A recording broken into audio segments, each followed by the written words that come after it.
Welcome to Barry's In the Interim podcast, where we explore the cutting edge of innovative clinical trial design for the pharmaceutical and medical industries, and so much more. Let's dive in. Welcome, everybody, back to In the Interim. I am your co-host today, Scott Barry, and I'm joined by my frequent co-host in this, Dr. Kert Viele. Hey, Scott. Senior Statistical Scientist at Barry Consultants. Welcome back to In the Interim, Kert. Thank you.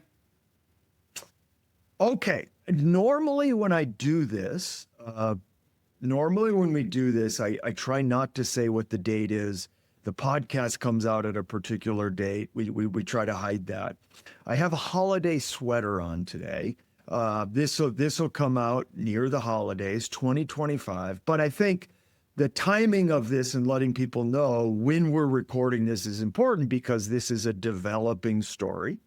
So we are recording this on December 14th, 2025. And we're entering the holiday season. I think you all will be listening to this soon after that. But our topic today is a recent, I'll say rumor, I think it's more than a rumor, of potential changes to the FDA threshold for what is substantial evidence. There are stories that the traditional two-trial level, that the FDA is talking now about making this one trial for substantial evidence. And I think it's more than rumors. The FDA Commissioner Martin Makary has on record talked about this. They've given 3 to 6 months for this to be in guidance documents. This is very much a science issue, a statistical issue. So Kert and I thought we would jump in and talk about this particular issue. Now, we have avoided a good bit on In the Interim, talking about politics, FDA, the changes, but it's hard not to at least preface this with a little bit that I'll speak for myself. I think Kert generally agrees with this, that we're concerned with how things have gone with Health and Human Services, the role at the FDA, really the drain in brain power that is happening at the FDA. Brilliant people that we've worked with who are dedicated scientists to making good decisions on drugs, devices, biologics. The many of them leaving.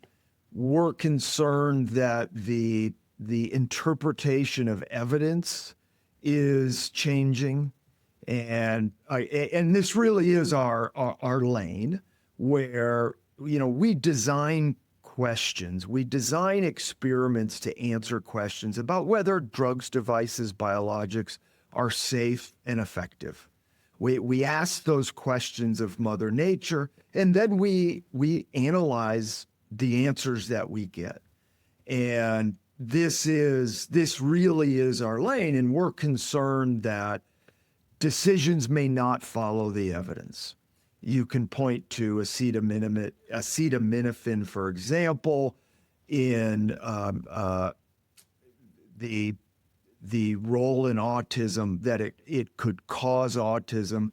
We think it's a complete misrepresentation of the data, and we think it's wrong in this. And so we're worried about the evidence. So how does this all fit in with this change to one trial?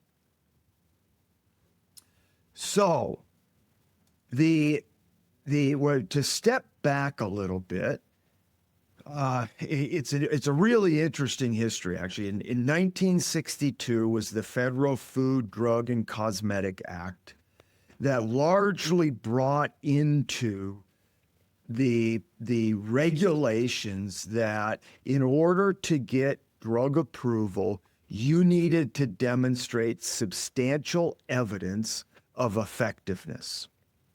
Before 1962, you did not need to demonstrate that something was effective. And now you had to demonstrate effectiveness. So this is now a statutory requirement Now, this has been interpreted by the Food and Drug Administration differently through the years. There's 21 CFR 314-126 that really defines what is substantial evidence. And the terminology, of course, is that it is based on adequate and well-controlled clinical investigations. Guidance by the FDA largely says this includes replication.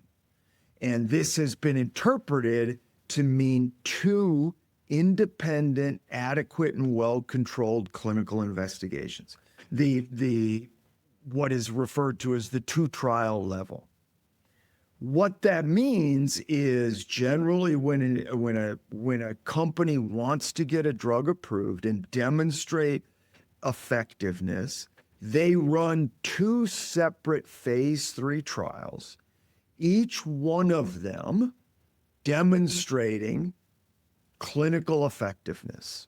Now, that has typically been that each of those trials needs to show statistical significance, that the treatment demonstrated statistical significance, typically at 5% two-sided alpha. We're not going to talk about two-sided. It doesn't make any sense in a superiority trial. We're going to talk about 0.025. You need to have two trials at the 0.025 level that demonstrate effectiveness. This has been this sort of standard at the FDA. And now all of a sudden the release, the press release, and Martin Makary doing interviews, and I'll reference quotes in Stat where he talks about this, is moving to one trial evidence. And what does this mean? And I preface this that we've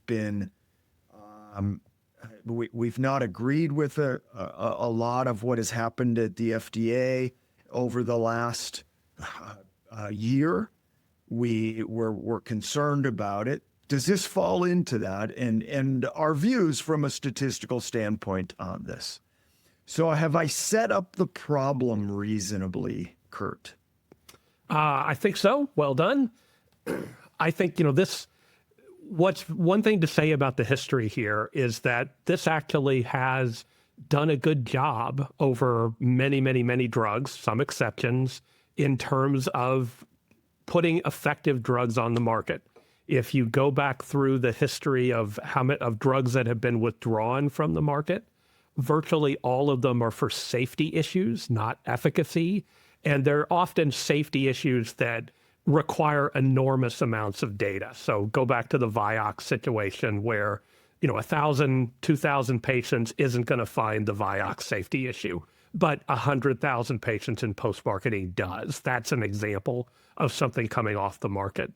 But efficacy, we've done quite well about making sure that efficacious drugs are on the market. And so anytime you talk about moving this, you're really, you want to have a bar in that maintains this high standard. If you've got non-efficacious drugs on the market, Relyvrio in ALS, for example, obviously, if this actually helped people, we would want it on the market. So helping people is paramount. But if there's a drug on the market that doesn't work, it messes with a lot of things. I mean, if you're running trials, it's suddenly the control arm. People are investigating Me Too drugs that may not work. It's hard to get people to enroll. We want this bar there. And so any changes to it are serious business. And by the way, this is the 1962 law of substantial evidence, that having to demonstrate efficacy has been a phenomenal positive thing in terms of science, in terms of improving how patients feel, function, and survive. So it's an awesome thing. Now, is this lowering the bar? So a few quotes from the Stat article, and then we'll dive in statistically as to what we think about this. So Martin Makary, who's the head of the FDA now, he is quoted as saying, you can achieve the same statistical power with one trial as you would with two trials when it's designed and controlled appropriately. So we're going to dive into that and what that means. But he's largely trying to say, and I think as a statistician, we'd quibble with what this means and what that part of it, but we'll get into that. But I think what he's trying to say is we're not lowering the bar, but this might be more efficient. So we'll dive into that. As expected, this sort of general thing, there are a number of people who come out with quotes that they're concerned about this. They're concerned this is lowering the bar. And I think the answer to that is not necessarily. So first of all, let's think about what this means. So if you have two trials and each of them need to hit 0.025, an alpha level of 0.025 to demonstrate superiority, and you're running two trials.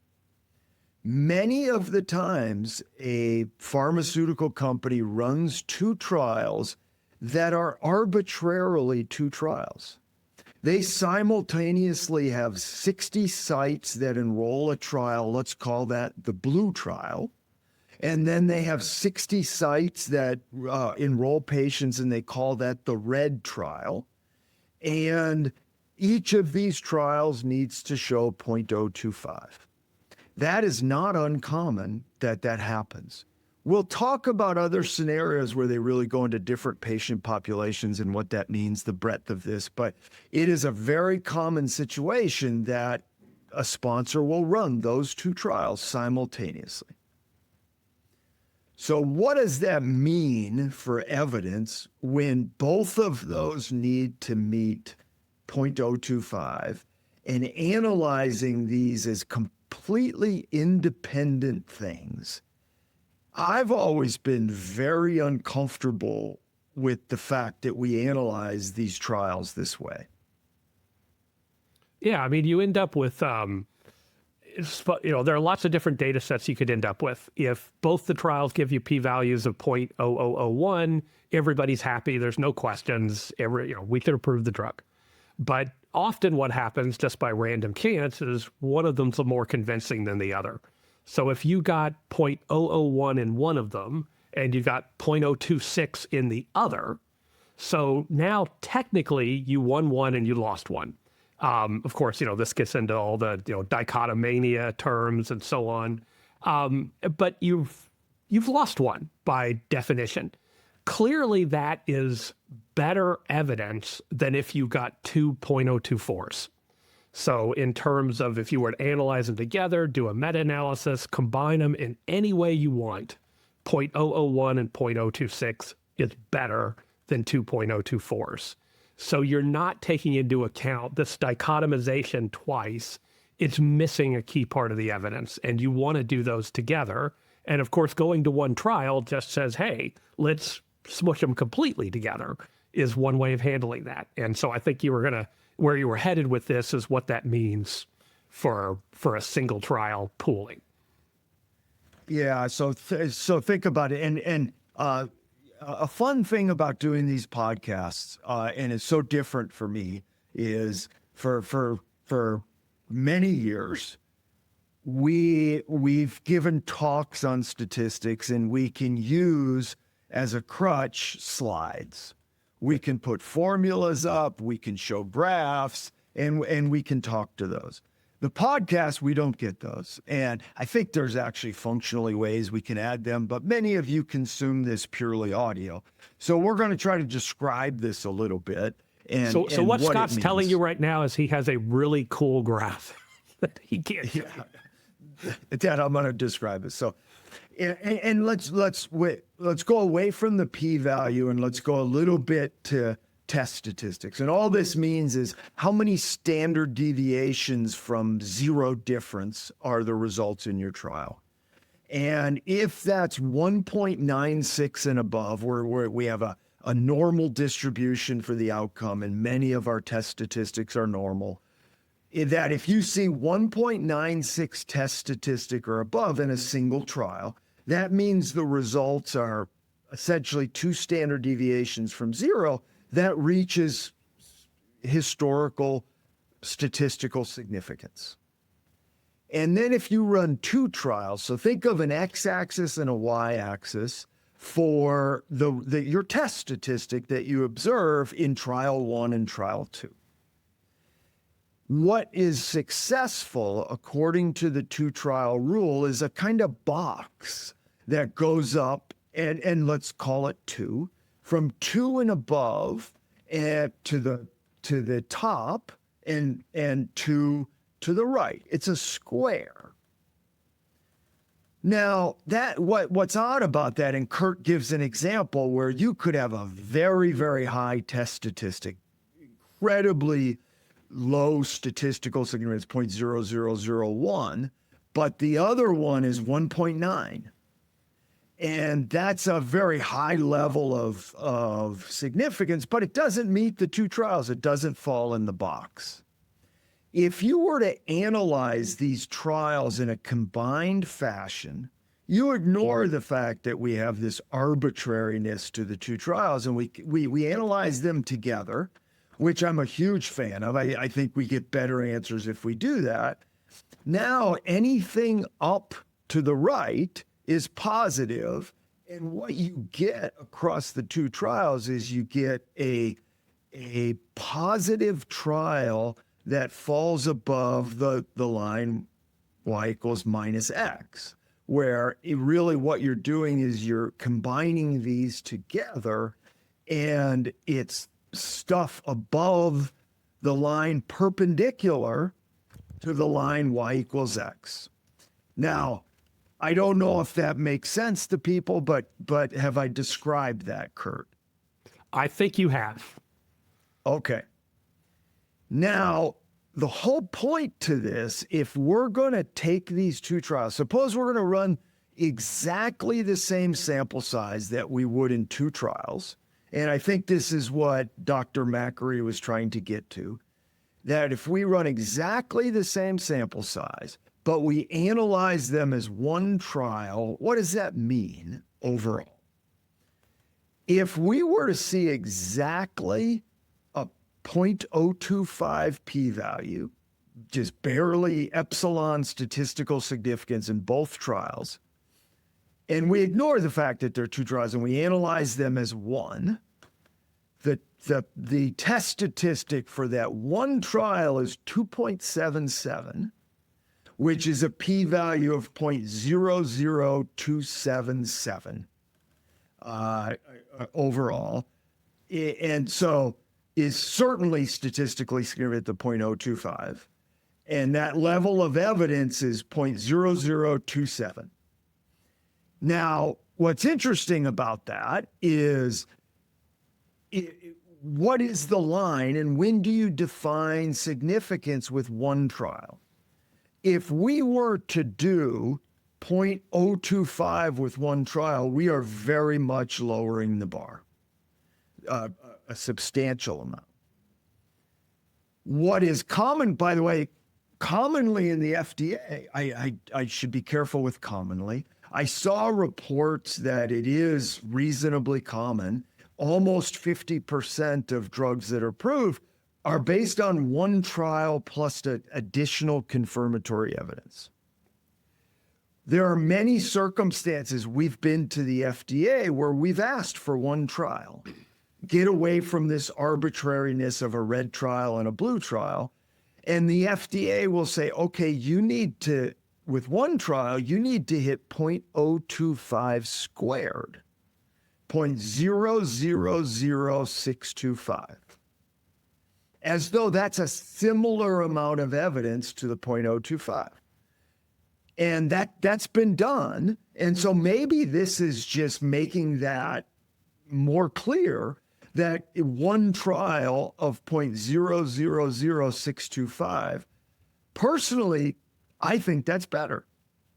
I would rather have the FDA doing 0.000625 with one trial, and it gets to this point of the combination of the evidence is a better way to analyze those two trials than two separate trials at 0.025.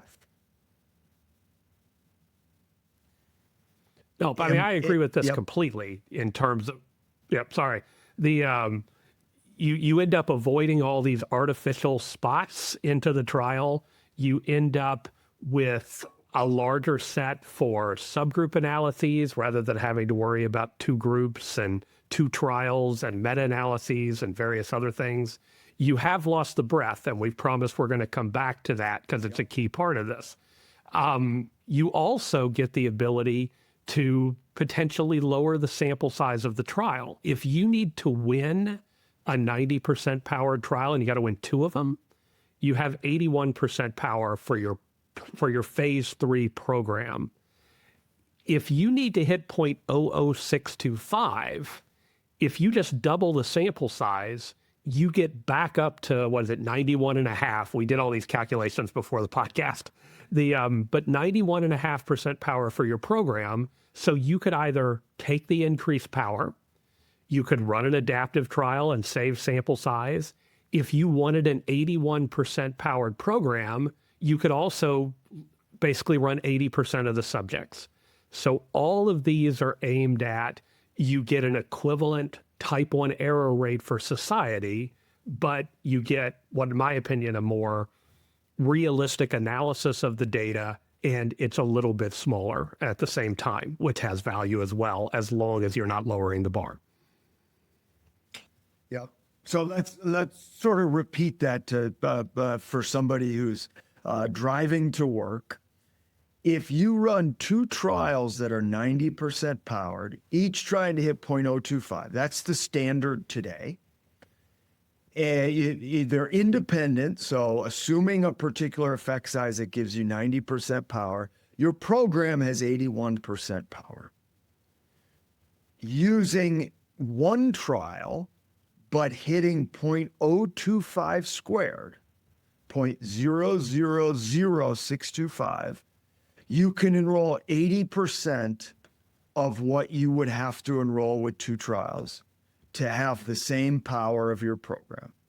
Smaller sample size for the same power, for the same scientific threshold, two trial 0.025, 0.025 squared, is the ramifications of this. So we could argue that you are not lowering the bar. I actually think it's a better bar. So it's not necessarily even apples to apples. The two trials is an awkward way to analyze the totality of evidence. So analyzing it as a single trial, but raising the bar of that one trial is a smaller sample size. And I think that makes sense. It's awkward to say you need to hit two separate trials when one trial may have a really, really good effect and the other one is bouncing around the 0.025. It's just an awkward way to analyze the data. So Dr. Makary said you can have the same power. I think this is actually potentially more efficient drug development for better answers. Depending on what that bar is. Depending on the bar. So the whole point to this thing, so there's a quote, and I'll read a quote here, and I don't mean this to be negative, but Jeff Allen of President and CEO of Friends of Cancer Research says, two independently conducted trials obviously increases your confidence, especially before it goes to a very large population. So largely, this is a negative reaction to the one trial. But it depends. It's what is the bar that needs to be jumped with the one trial. That's the entirety of this. So with the rumor that's out there, or that in 3 to 6 months, the FDA regulations are going to say one trial, we don't know what that means. If it's one trial at 0.025, I would be uncomfortable with that. As we're all patients. We are all patients at the end of the day. We are all consumers of this information. I don't want that. I don't want that as a scientist. But to have a higher bar with one trial, I'm fully on board with that. Now, we did say we would talk about the breadth of that. So what do we mean by the breadth of that curve? So, I mean, we've talked about two trials that are just, Scott talked about the red trial and the blue trial, where they're just carbon copies of each other. They're asking the same question. Sometimes this is even at the same sites, and you're almost just, hey, you're red today, you're blue tomorrow, and that's it. There are other situations, and I think this is probably, I'm going to speak for when the rules were all made, that this might have been more what people had in mind, is asking two different things about the drug, different patient populations, different concomitant medications that go with it, different comorbidities, all of that kind of stuff. It may be valuable for you to know my drug works in this situation and my drug works in that situation. And maybe you have, keep in mind your two phase 3 trials. There's lots and lots of phase 2s. If you look at a diabetes program, for example, it is not 2 trials. It's like 30. And there are various patient populations involved in this. There's cardiovascular safety studies. There's a lot of stuff that goes on in a program. But having the ability to say, I've looked at 2 different aspects of the drug, that is a gain here that one trial necessarily has to lose.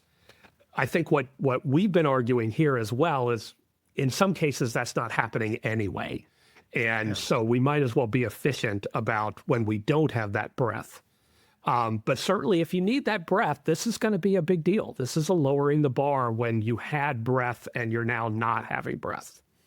Yep. And it's sort of shifting the bar a little bit, that you answer the question strongly for a single population, but you leave it unanswered for another one.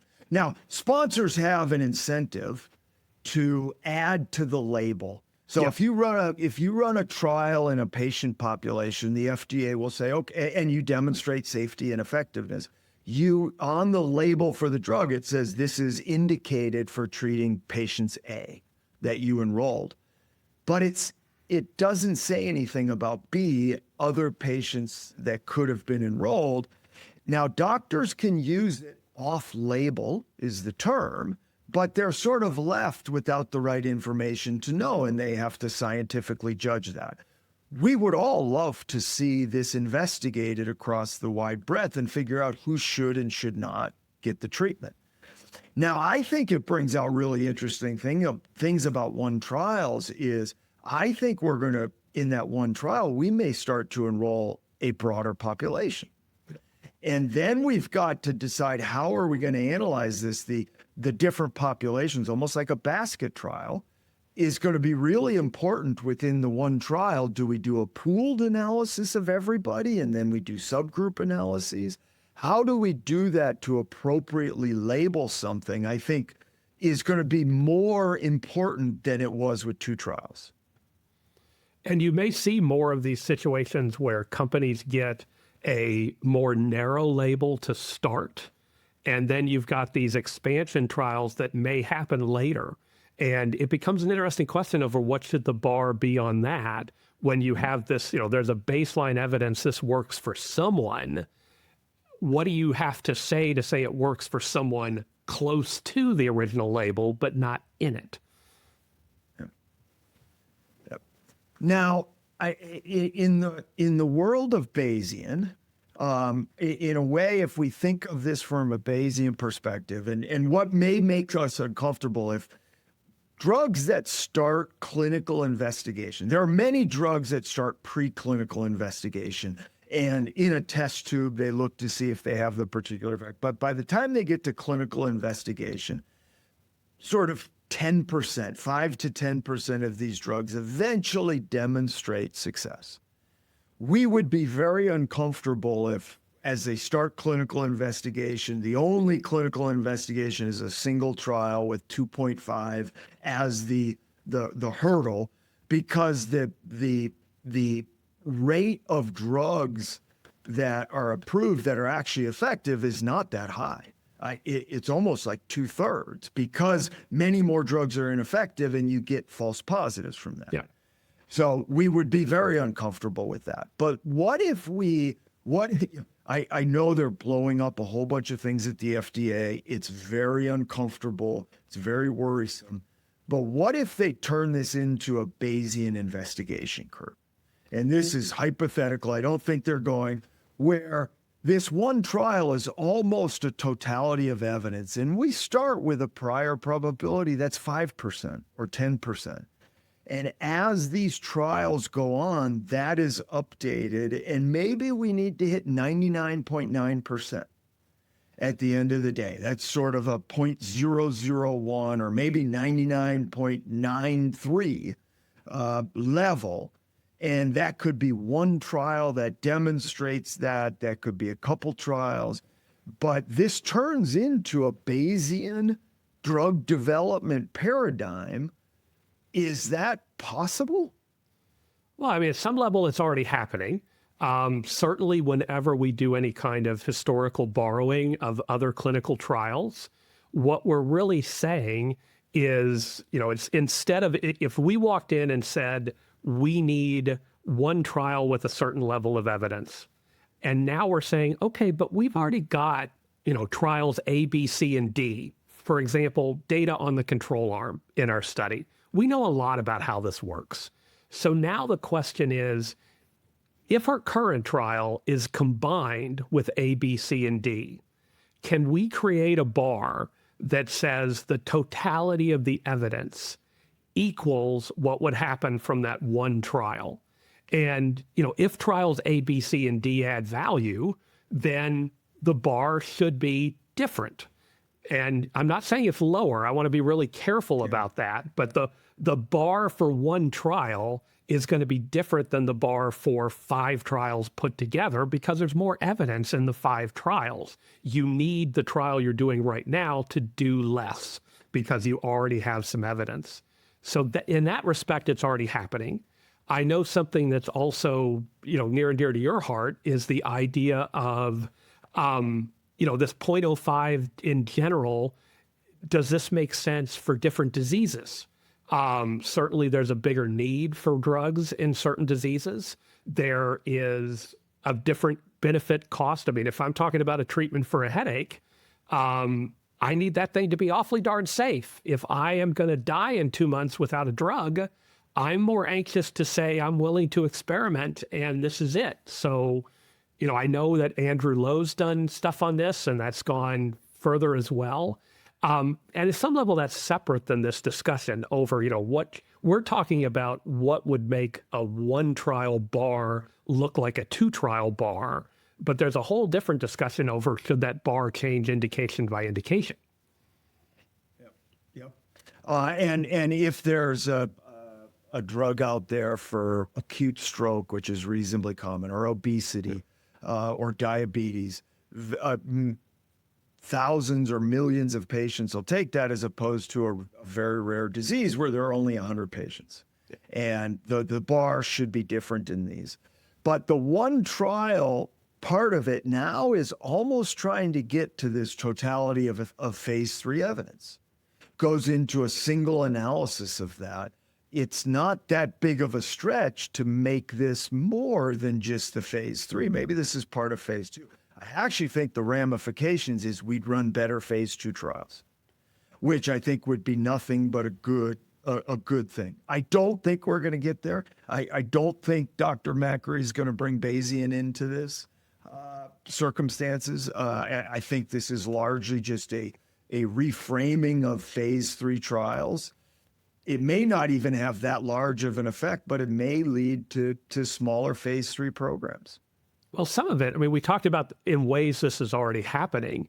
It's not just 1 or 2 trials. And we've gotten situations, you talked about the situations where 1 trial and the bar is, 0.025 squared. We've also done situations where it's 1 trial and the bar is 0.001 or 0.01, but something that's different. And you could think about that, this at some level, it's a fraction of a trial. It's a 1.6 trials worth of evidence depending on how all the math works. But that stuff is happening now, especially in rare diseases and situations where, as you said, we need to think about creative ways of doing it. I think this is absolutely happening before this quote unquote change to one trial. I think there are many circumstances where phase 2 has contributed to say, okay, you need one phase 3 trial at this point. But the data has always been analyzed as a totality of evidence. And we've had a great deal of trust that the people making those decisions are doing a really good job. There's been public disclosure of the data and public advisory committee meetings that advise on whether that threshold of effectiveness has been met. It's always been a totality of evidence. Yeah. And a lot of times, we gave the example of 0.001 and 0.026. In many cases, that drug would still be approved in that case. But it becomes, the thing I always tell our clients is it's easier to argue a win is a win than argue a loss is a win. Yeah. So you want to have the best analysis of the data going forward. And I do think if you're not analyzing multiple questions, you don't have the breadth, you should basically just put the trials together in some way. Yeah. I think this will have interesting ramifications to journals where some trials will be run in its traditional 0.025 and journals get excited by hitting statistical significance. And then there'll be trials powered with a p-value of 0.000625. What if that hits a p-value of 0.02 and doesn't hit 0.000625? What does the journal say? Do they say it's statistically significant? Do they not? Do they have one trial and two trial thresholds of statistical significance? I think this will be interesting if there are different alpha levels for that one trial agreed with regulators that is different than what journals are used to. Well, we've had a related, it's not exactly on point to what you said, but we've had clients come in, I just missed significance. So now I want to go back to the FDA. I know I need to run something else. What can I negotiate? And we often talk about borrowing and creating a totality of the evidence picture. But you could get into, I know of one example, I don't think it's public, but, they basically get two-sided 0.06, run another trial, get two-sided 0.07, and now they want to argue together they're under point, and it's messy. It's just messy. I would argue that the two of them together actually is stronger evidence than 0.05 two-sided with one trial. But boy, as you said, it creates a review issue that we haven't dealt with before. Yeah. Yep. All right. So overall, when this came out, I didn't have this reaction. Oh, we're lowering the bar, but we don't know what the bar is. So there's a good bit to come out, and then there's how is this applied at the individual team level is a huge part of it. A lot of what is said at the high level and all of that, this looks different at the team level. And I think they do a really, really good job. I'm a big fan of the FDA. The people that work at the FDA, I think they do a tremendous job. What does this mean and how different does this look? I think it actually opens up. I was at a pharmaceutical company 2 weeks ago where they were planning two identical phase 3 trials, 0.025. And I, even at that time, before this one trial thing came out, I said, you should just do one trial. You save 20% of the patients and you're hitting 0.025 squared. So this was something before. I think this will make this easier for sponsors. Oh yeah, we're taking this route. FDA says this is the route. So I think they will not lower the hurdle. And so I'm cautiously optimistic, even though this is a weird world we live in with a lot of the things coming out of this we are not fans of. So we will all wait to see. 3 to 6 months, it says. We'll wait to see what this looks like. But in the meantime, Kert and I will be here in the interim. Thanks, Scott. Till next time, thanks and happy holidays. You too.